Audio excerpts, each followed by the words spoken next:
প্রিয় দর্শক, doctor Mohammad Yunus Al Jazeera সাক্ষাৎকারে কি বলেছিলেন আপনাদের কি সকল কথা মনে আছে?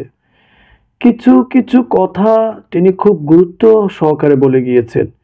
সেটাও যদি আপনাদের মনে থাকে সেখান থেকে 2-3টি পয়েন্ট কিন্তু আমি আজ আলোচনার বিষয়বস্তু হিসেবে সিলেক্ট করতে চাই।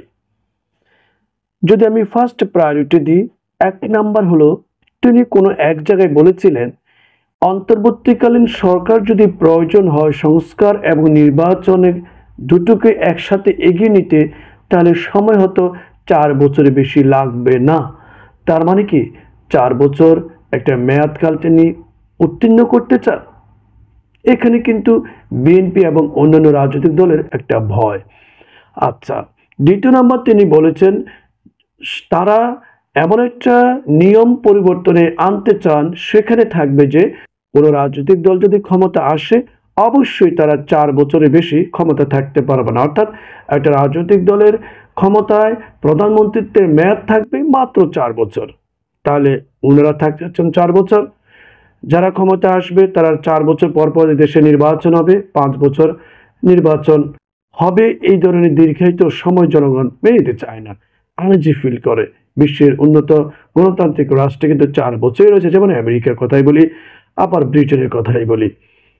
এখন প্রশ্ন হলো এখানে ডক্টর মোহাম্মদ ইউনূস যে ভয় ঢুকিয়ে দিয়েছেন বিএনপির মনে, তাহলে বিএনপি কোন দিকে যাবে?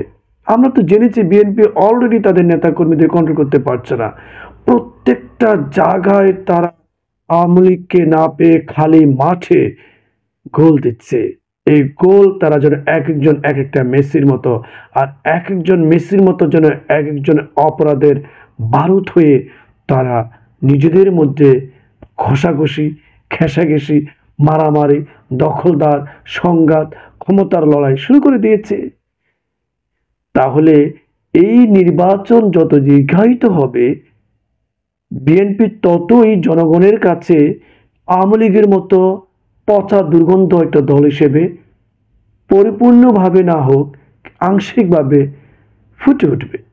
বিএনপি তখন সমন্বয়করা তখন উভয়ের মধ্যে একটা সাংঘর্ষিক রাজনৈতিক দ্বন্দ্ব তৈরি হয়ে যাবে, যদিও সেটা অলরেডি হয়ে গেছে এবং সামনেটা বিশাল আকার ধারণ করবে। আর মাঝখান দিয়ে সুযোগ সুবিধা ফায়দা লুটিয়ে নেবে আওয়ামী লীগ। জামাত ইসলামের যেহেতু একটা গায়ে ট্যাগ রয়েছে, ইসলামিক একটি দল, সেহেতু তারা ভারত সরকারের কাছে ধর্ণা দিয়েও তারা কোনোভাবেই কিন্তু ভারত সরকারের পজিটিভ শেক তারা পায়নি। ভারত যেহেতু তাদেরকে পজিটিভলি রিসিভ করেনি, ভারত অবশ্যই চাইবে যে আগামীর যেহেতু সম্ভাবনাময় কি নির্বাচন হলে বিএনপি জিতবে, অর্থাৎ বিএনপির মাধ্যমে তারা তাদের যে স্বার্থ, যে ধরনের চিন্তা ভাবনা তারা বিগত সরকারের সাথে তারা সুফলগুলো পেয়ে এসেছিল সেটা তারা ধারাবাহিকভাবে বিএনপির সাথে করতে পারবে, বজায় রাখতে পারবে। বিএনপি এই ধরনের প্রতিশ্রুতি হয়তোবা তাদের সাথে একটা নেগোশিয়েশন আসার চেষ্টা করেছে এবং এটা স্পষ্ট দৃশ্যমান, অলরেডি বোঝা যাচ্ছে। মনে হয় তাদের মধ্যে একটা সমঝোতা হয়ে গেছে। এখন প্রশ্ন হলো ডক্টর মোহাম্মদ ইউনূস কি এটা মেনে নেবেন?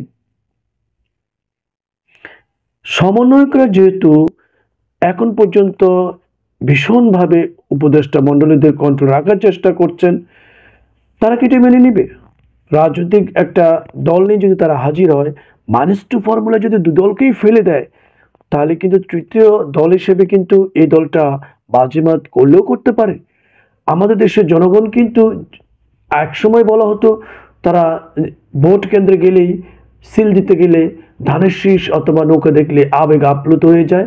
যত অপরাধ করুক তাদের সে সমর্থিত দল, তারা যেন নিমিষে সেটা ভুলে যায়।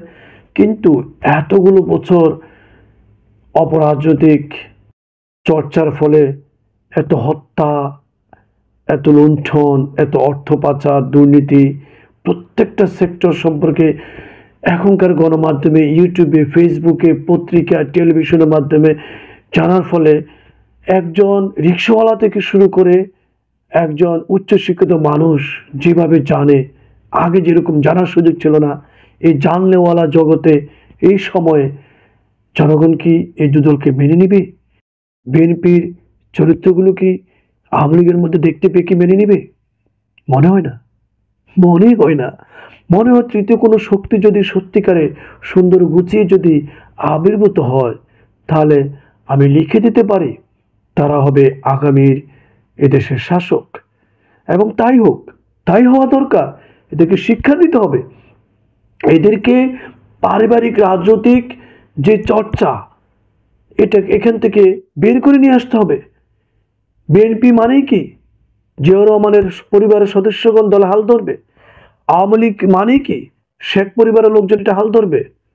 তাদের মধ্যে তো গণতান্ত্রিক চর্চা নেই যে ঠিক আছে এই বছর আওয়ামী লীগ থেকে কে সভাপতি হবে আমরা সেটা নির্বাচিত করব, এবং স্বাধীনভাবে ভোটের মাধ্যমে যিনি নির্বাচিত হবেন তিনি দলের সভাপতি হবেন আর তিনি আগামীতে নির্বাচন করবেন। এটা বিএনপি করছে না, আওয়ামী লীগও করছে না। পরিবারে যেই হোক, যোগ্য অযোগ্য যাই হোক না কেন, তিনি দলে হাল ধরবেন। ওই পরিবারের সদস্য হলেই যেন এই দলের কর্ণধার, বাপ মা নবী রাসুল সব হয়ে গেল, অতএব তাকেই মেনে নিতে হবে, এছাড়া অন্য কোনো পার্সনকে মেনে নেওয়া যাবে না। এই ধারণা থেকে বেরিয়ে আসতে হবে। মনে হয় বেরিয়ে আসার সময় হয়েছে।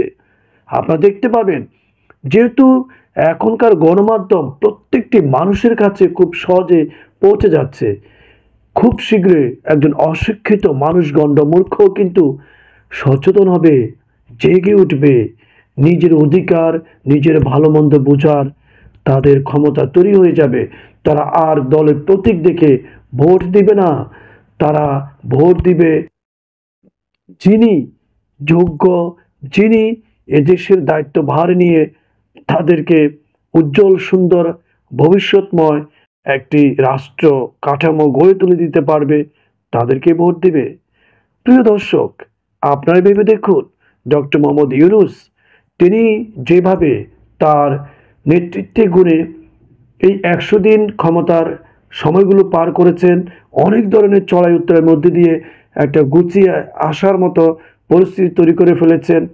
সম্ভবত যদি বিভিন্ন রাজনৈতিক দলেরা পরিশুদ্ধ না হয়, তাহলে এই যে অন্তর্বর্তীকালীন সরকার দীর্ঘায়িত হবে, এটা তাদের দোষেই হবে। এবং আপনারা দেখতে পাচ্ছেন -2 ফর্মুলার ভয়ে বিএনপি সর্বত্র সব জায়গায় আওয়ামী লীগকে সমর্থন দিচ্ছে, আর আওয়ামী লীগকে সমর্থন দিয়ে তারা তাদের সত্য প্রতিপক্ষকে বাঁচিয়ে রাখছে। আর এর ফলেই এই দলের মাসুল দিতে হবে সুনিশ্চিত। লিখে রাখুন, আমি বলছি লিখে রাখুন, বিএনপিকে মাসুল দিতে হবে বিশাল।